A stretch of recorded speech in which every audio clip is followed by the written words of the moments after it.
Welcome to my weekly insights.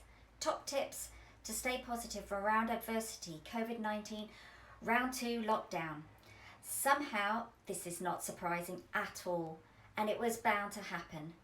Though I am not going to get into the politics of what should or shouldn't have happened or anything like that. What we need to think about here is that we are more likely going to have to make a change or make changes to the way we think and perhaps do in order to be able to move forward successfully.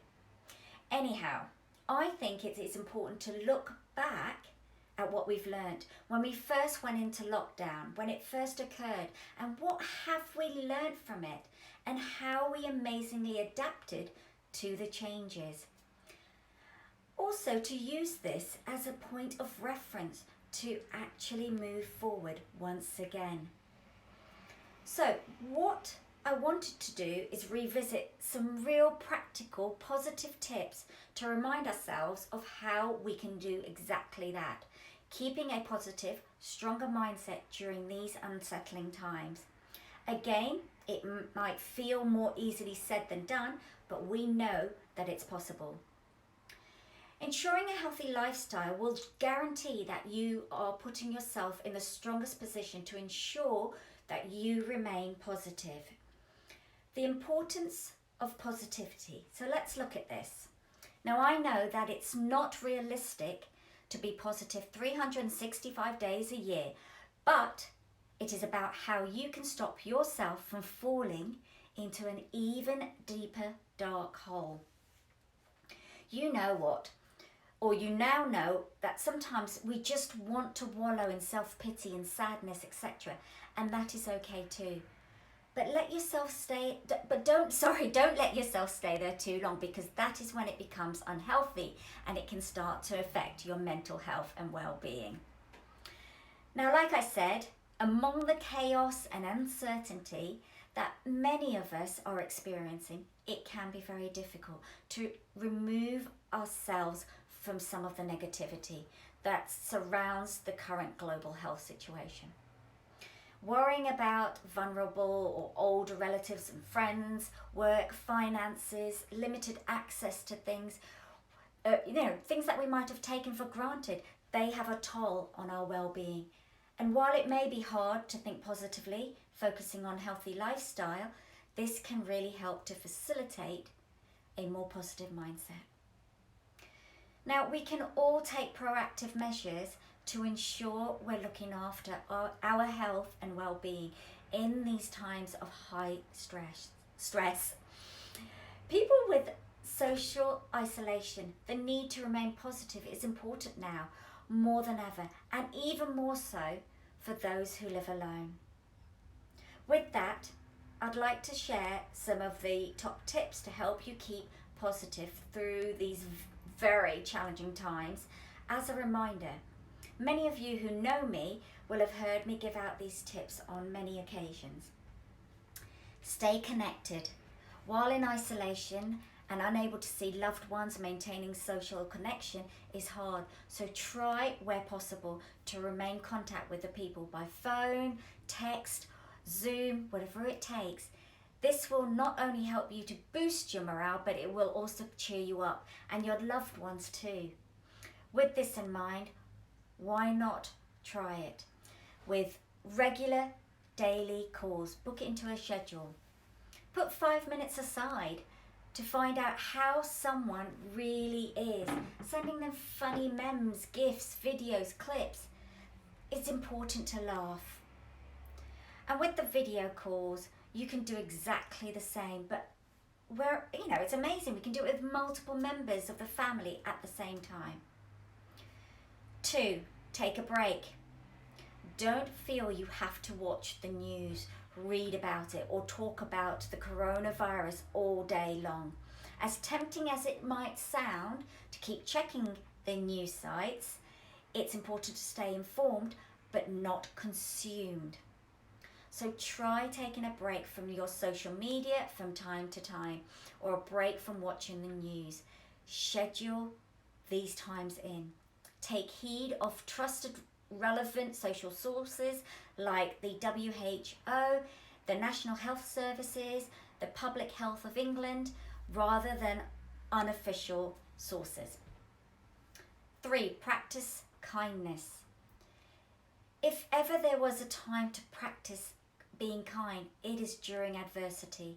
Setting aside to help others in your community can give you a real boost. But because being kind has actually been has proven to be beneficial to mental health and well-being, it can also create a chain reaction of others to kind of take on that act of kindness. So volunteering, getting some essential supplies, shielding neighbours, or simply setting up a group, a WhatsApp group. Just keep in touch somehow. Number 4, take time to learn something new. Continued learning enhances self-esteem, which also helps us to keep a sense of positivity and engagement. The practice of setting up goals and accomplishing them helps increase motivation and also improve your outlook of things. So why not learn something new? So here's a few ideas. Research something that you've always wondered about.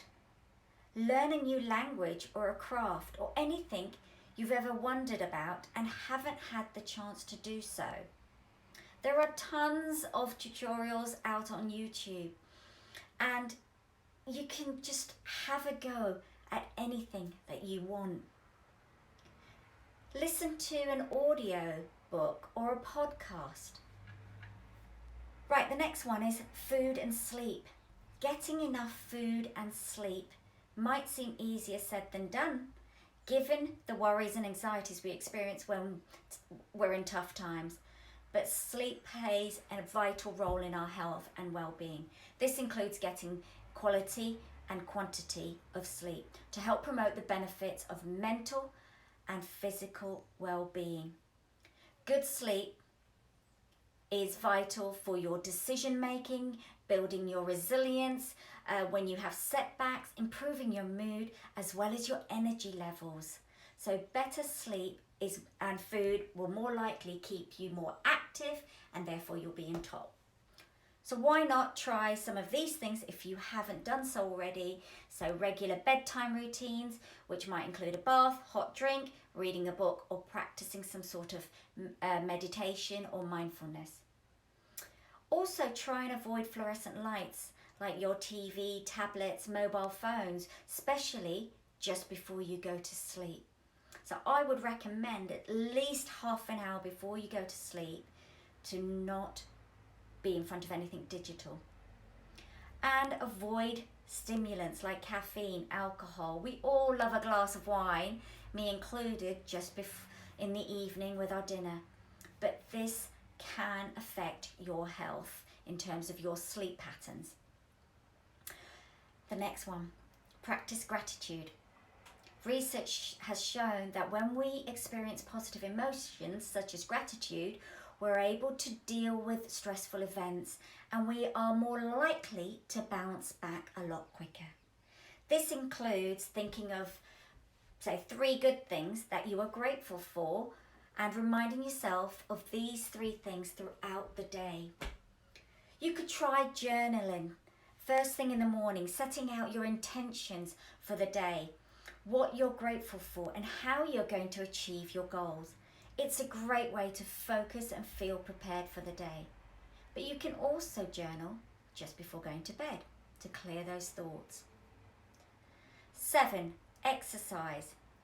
If your gym is closed or you're unable to attend the gym, then there is still a great opportunity to be active in your day-to-day routine. Now we know research has found that exercise enables the body to be more resilient to stress, as it gives the body a chance to practice dealing with the stress. In addition, the more sedentary we are, for example, if we don't move around much at all, the less efficient our bodies are in responding to stress. When you're exercising, your body releases that feel-good chemical called endorphins, which gives us a natural mood boost. Also, those who are more active benefit from a better night's sleep. You could try jogging or walking around your neighbourhood.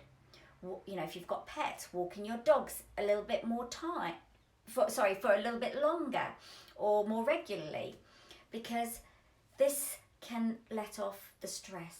Brisk walks in the open fresh air is a real mood booster. Home-based workouts, or simply just getting up every now and then, moving a bit around the house, bouncing up and down, jiggling about, anything like this that keeps you moving on regular basis. 8, mindfulness. Meditation and mindfulness helps make a difference to how people think and react in a variety of situations, and can really help some people reduce the feelings of fear and anxiety. So practicing mindfulness, which is a way of directing your attention to this present moment and focusing on one's awareness on the present moments of what's going on. And this has a calming effect and promotes positivity.